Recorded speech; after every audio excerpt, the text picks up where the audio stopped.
past, when the human population was still fewer than the animals and there was more jungle area than the settlements area, each species of animals had their own territory in the jungle.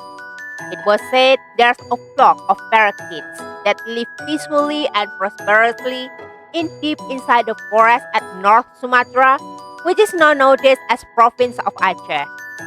The animals that lived on that forest had already known about the little kingdom they had. Under a wise king, the parakeets could enjoy their life contentedly.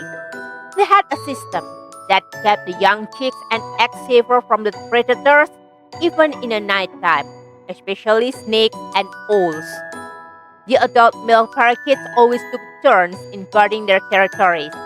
With their ability in mimicking the sound, they could alert their friends from any predators that entered their territory. Therefore, they could prevent more casualties. Even so, they lived in harmony with other animals that were not dangerous from the flock.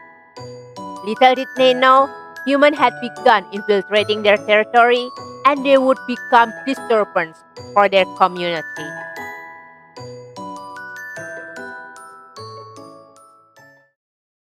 Good day everyone, hope you have a great day. This time we have story from Aceh, Indonesia about the little kingdom that was ruled by the king of parakeets. Please stay tuned until the end to find out what kind of motivation or inspiration we can get from this story. Beforehand, don't forget to subscribe this channel and turn on the notification bell so you won't miss a thing from this channel. It was another peaceful day when they had meeting. They were seriously discussing after one of their fellows returned from errand. There was rumor about a certain creature that recently hunted animals in the jungle quite often. Here says he heard what they use peculiar methods to catch the animals. Either swinging the weird branch that was actually a rencong, the traditional weapon originating in Aceh, Indonesia, flying branch that was actually spear or arrows, or a big cobweb like the spider had, but sturdier that was actually the net. They were in heat discussion whether they needed to find a new sanctuary, so they didn't realize there was a pair of eyes stared intensely from one of the bushes under the tree where the parakeets were perched. In a blink of an eye, a hunter came out from his hide as he threw in the net he had prepared well last night and didn't let even a single of parakeets to escape. All parakeets were in panic, but they didn't dare to make any move since they heard their king shouted, "Calm down, everyone! Listen, no waste of time! Pretend we die! Fly away!" as he took out the trap. He gave order as brief as possible. Accordingly, they did so as the hunter approached them. They could hear their heartbeat, but they did their best to remain still. At the same time, with a disappointed look, the hunter murmured, "How come they dead? I won't get any money if they're dead." His hand was removing the net as he continued. I think I have to return with empty hands. However, he was flabbergasted. At once, all parakeets seemed flying away as soon as the hunter removed the net. He didn't realize there was a parakeet that remained still while its eyes were looking around to ensure the safety of his tribe. It's the king of the parakeets that took a glimpse as he ensured all parakeets could escape from the net before taking the last chance to fly. Unfortunately, the hunter immediately swung the net back after he found out the parakeets were still alive, and it fell just in time when the king of parakeets was trying to fly away after ensuring all his fellows had escaped. At the end, the hunter caught him. In satisfactory tone, he commented, Finally! Well, it's not totally defeat, I think. Oh, how beautiful this parakeet is. I believe I can get nice sum of money. Contented with the result of his hunting, the hunter went back home. He put the king of parakeets into a cage then. Inside the cage, king of parakeets pondered. He concerned about his tribe after he left.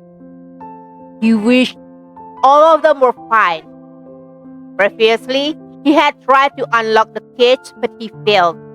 He also looked around the room in case there was something for him to use for escaping, but nothing he could find. At the end, he decided to preserve his power for the following days. Oh, I hope tomorrow will be better. He made a wish before he fell asleep. If you're still watching this story until now, have you shared this story? By doing so, you supported our channel to grow more and it can reach more people to give motivation and inspiration. Thanks, and let's continue. Meanwhile, that night, in the deep of the forest, the tribe was also restless. Beforehand, some parakeets followed the hunter to his house but didn't find a chance to help their king to escape.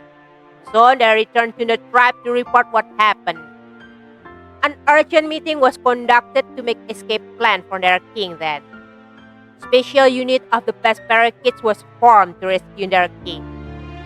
Without further ado, we must not delay. Tonight is the best time for us to save our king. One of the strongest parakeets suggested. You must not rush. It's better if you do it in the morning. We should not take risks for being ambushed by the owls. The wiser parakeet reminded. The discussion became more intense since all of them were in high spirited as they discussed how to rescue their king and looked for the best time to rescue him. Later on, they took the advice of the wiser parakeet and departed to the hunter's house on the next morning. Before they took action, they peeked into the hunter's house if the hunter was still there and looked for their king. As soon as they discovered the cage where their king was being held, some parakeets pecked on the cage to break it open so their king could be free, while another group was in charge to watch if the hunter came. With good cooperation, they could do it efficiently and went back before the hunter was realized his prey had been released from the cage. The king was grateful for their help, but the leader of the rescue unit replied, No, Your Majesty. Shouldn't we help each other when others are in trouble? Moreover, you showed us how to care for each other. With your strength and ability, you should be able to escape easily and faster. Instead, you waited until all of us could escape from that creature. Alas, you were caught as soon as you took your chance. We're grateful to have you as our king that prioritized the safety of others over yourself. What goes around comes around. What had been done will be back to us someday. Just like the king of parakeets that made his tribe felt secure and prosperous, his fellows help him back when he's in trouble. The king of parakeets exemplifies how a good leader can lead a good solidarity amongst his tribe. Like has been stated by the proverb from Aceh, me colok mata, me hidung. That literally means prick eyes, runny nose. The parakeets have sense of mutual reliance, also shared experience and goals. Just like the eyes and nose that are in one body, and the nose will run when our eyes are pricked, all community will feel the pain when one of the members gets hurt. Another proverb from Aceh that is also relatable to this story is Same ta igle tatron palo, sabe tamita sabe tapacho. That means together in climbing the mountain, also together in going down the hills, together in looking for the food, also together in eating the food. There was no envious, since up and down are shared equally, and the solidarity in helping others in need to develop the country without minding our own profit. Thanks for watching this video until the end. Hope you enjoyed the entire story. If you gain something from this video, please subscribe this channel for more videos like this. Also, don't forget to turn on the notification bell so you won't miss the update from this channel. Please keep like and share it to others so our channel can grow and reach more people to bring positive impact. May you have a wonderful day.